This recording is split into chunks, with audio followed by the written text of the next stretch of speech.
pick someone solid. And, but Geras, it looks like, ooh, okay! And Ixie, I was just about to say, known for Cassie Cage. Now, he was always a Cassie Cage player, and he has dabbled in her a little bit, kind of the same time that Irish Madness was using Johnny Cage. We did see Ixie go in with Cassie. Geras is one of the characters that I think Omega has been very interested in, but kind of, you know, as a running theme, gameplay with these characters has been kind of limited on a public sense. So I'm interested to see how quickly these guys can adapt. The forward 2-2 with Geras, that can, I think, tick into the Titan tackle, the command grab, which without question is one of his absolute most important moves. And Cassie she's completely different. It's already the way that Omega's been building his gameplay, right? This is a character with, you know, big buttons, a command grab, good range. Like, it really is a very Omega K style character for sure. Geras, like you said, these are two characters we haven't had a huge amount of time to see over the last couple of months, and Cassie Cage especially one of them. But Cassie Cage very different in this game. You can see she has the drone that is perfectly aligned with her this time, and she just doesn't quite tick the same boxes she used to, but she still seems to have a lot of good options for her. And even round one, but again, those gunshots, she's so much more acrobatic with her guns this time. And there we go, the fatal blow. I was just about to point that out. The one thing I think Ixie wasn't looking for is that Geras has pretty much a full screen fatal blow, and the suction is mad. Almost not quite, but not dead yet. Oh, and there it is. That is the sand trap. It is a dangerous low. Geras does have some overheads built into his string, so if he can get close, that will open up some opportunity. First round. Geras is one of the more interesting characters, I think. You know, he's one of the new additions, and there really hasn't been a Mortal Kombat character that has ever played like him. However, Foxy, Ixie, that's the right one. Wrong names up here, boys. Omega K going into Geras. The down 4 ticking into command grab is really important. You know, I don't think I'm ever going to get tired of seeing the Titan tackle just pick someone up and just run them like half distance to the screen. He doesn't just punch you away, he doesn't teleport. My man, he's put in the work, he's got them strong legs, and he's just going to carry you to where he wants to be. And there's that wake up again. Ooh, that's the hit. Yeah, not every single button will tick into that tackle, and the fact that that you can catch them when they've pressed it at the wrong time, you can get a full punish, but Ixie's going to have to be familiar with it, and this is a matchup that I guarantee he's never played in his life, and there it is, crushing blow, and the shadow kick to make it 1-1. Yeah, it was enough to take that life bar too, so he evened out now. I guess Omega K's really trying to force the respect of the grab, but Ixie's getting clipped by a lot of the buttons, so the grab isn't connecting. Now, what is the adjustment here? Do you stick to it and see if Ixie eventually starts to respect the options, or do you just decide to commit on the hit this time? I mean, the sand trap is such a wonderful counter-zoning tool. You know, there is the ability version which allows Geras to kind of teleport to your location and not trade. I'm not sure Omega was ready for the punish there. Unfamiliarity will be a pretty big factor, and the delayed into down 2. Wake up uppercut. Oh, he tried to bait it this time. I think he expected the breakaway, but wasn't quite prepared for the follow-up. Command grab. Does do a lot of wall carry, and if it actually is against the wall, increased damage. Oh, now wake up. There's the throw. Oh, the drone so coming in the tag team. Your turn, mate. Oh, goes to the Titan tackle again, but not at range. Looks a little bit too far away. Goes in for the wake up 3 to try and make it going for invincibility, but it's not going to work out. And there we go. Fatality. Oh yeah. Oh, this is the one, right? This is the fatality. This is the one. Oh. Great. Love you too, Cassie. Thanks very much. Good. That's so good. Now, game 1 in this kind of setting is always going to be data. You know, I think Omega kind of felt it was a little bit visually uncomfortable, which is kind of to be expected. And as this set progresses, I think he's going to get a little bit more familiar. Well, he's going to have the games to do it. And there it is. For the first time, we see that rewind, a really strong move that this variation of Geras has access to. If he does like a single hitting attack, he can activate that move and effectively just put him back to a previous state. So it really changes the mind game if you're trying to, especially with a character with a long range command grab. Dangerous time for sure. There it is, trying it again. Oh, straight into it, forcing the respect.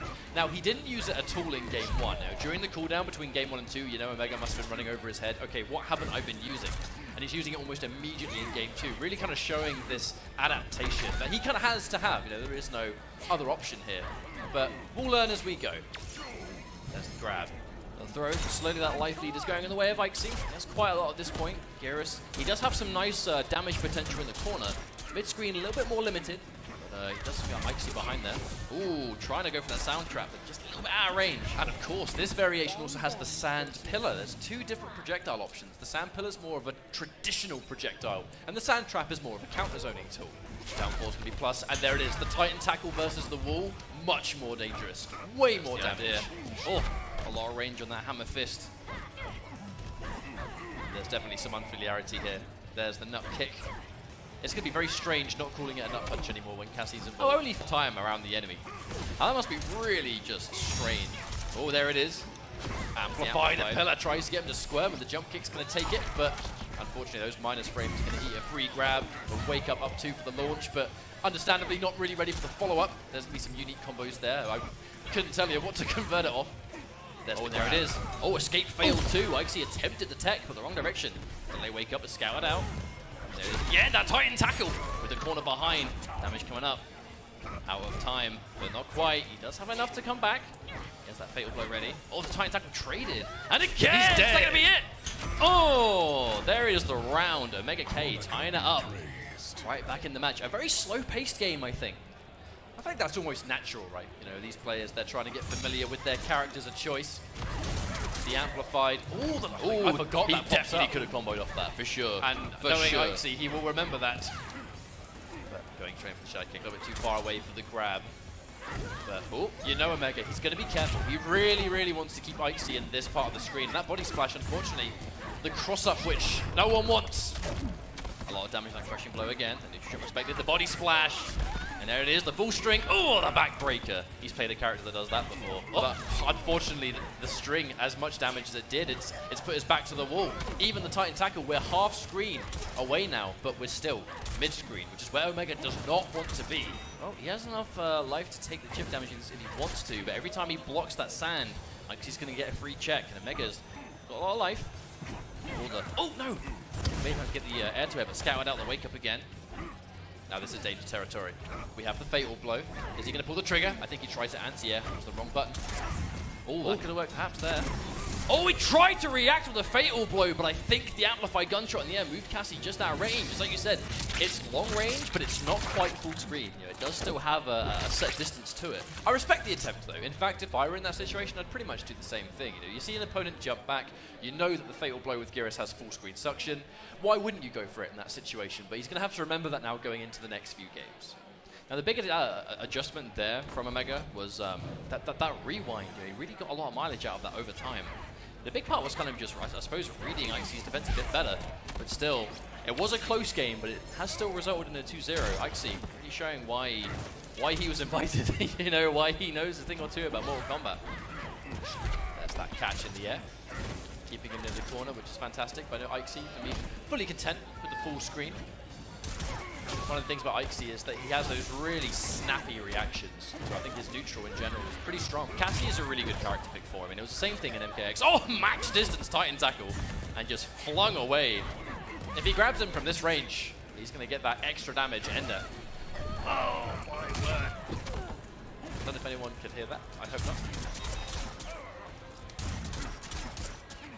Okay, here we go. Omega. Can't count him out. Do not count this guy out. Conversion. Now, fatal blow. Oh, it's not going to work out. That's match point.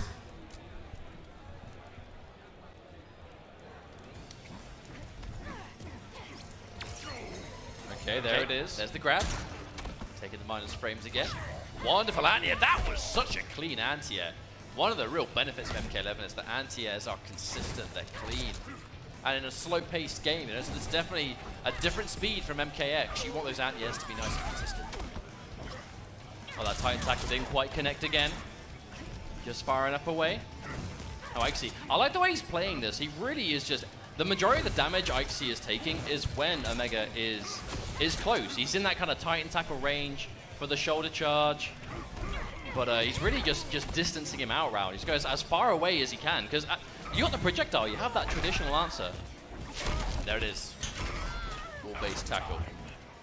It's pretty much, I think, explaining itself at this point. It's just the strength where if Geras has you near the wall, it's really dangerous. But that said, he has actually got some strings where if you expect the grab and you challenge it, he can go for some full combos as well, especially off his forward 2 string. And he tries to go in for the fatal blow. I respect the attempt, but there is not instant armor on fatal blows in this game, unlike MKX and MK9. No, but I don't think that was the problem. He just didn't have the health to take it. You know, he was low at the time, but didn't quite have enough. And Ikesy is going to be moving on again. Another 3-0, so the sets themselves aren't super close, but I feel the matches are really good.